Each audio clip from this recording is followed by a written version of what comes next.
সারা দেশে পাওয়া যাচ্ছে না কোনো হামের টিকা, জলাতঙ্কের টিকা, র্যাবিস ভ্যাকসিনও নেই। সেই সাথে অ্যান্টিভেনমও সারা দেশে সংকট পড়ে গেছে। সারা দেশের জনগণ এখন প্রশ্ন তুলছে এন্টোডিওর গভর্নমেন্টকে।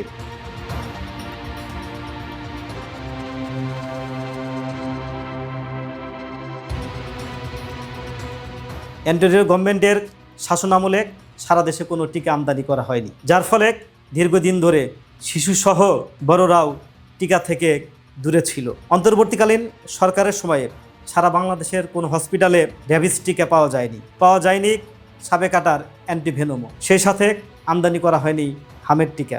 সারা দেশে মহামারী আকারে হাম ছড়িয়ে পড়েছে। প্রতিদিনই মৃত্যুর সংবাদ আসছে বিভিন্ন মিডিয়াতে। কোমলমতি যে ছোট্ট শিশুরা মায়ের কোলে খেলা করবে, সেই শিশুরা আজকে হামে আক্রান্ত হয়ে হসপিটালের করিডোরে কাতরাচ্ছে। প্রতিদিনই মারা যাচ্ছে অসংখ্য ফুল। সারা দেশের মানুষ ফুসলে উঠেছে।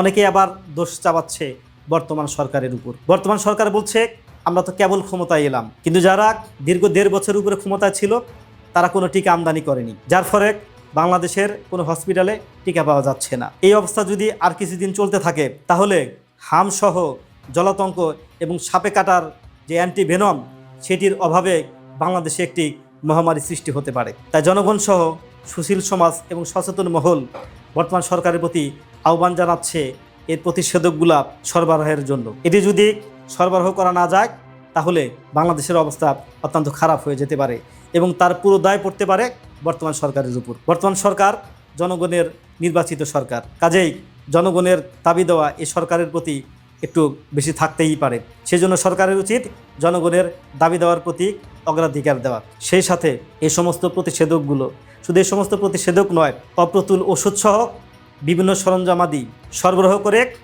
নাগরিক স্বাস্থ্য সুরক্ষা নিশ্চিত করা বর্তমান সরকারের একটি দায়িত্ব ও কর্তব্য। আমরা আশা করি বর্তমান সরকার সেই দায়িত্ব পালনে অবশ্যই ব্যর্থতার পরিচয় দেবে না। তারা জনগণের প্রত্যাশাকে অগ্রাধিকার দেবে বলে আমরা আশা রাখি।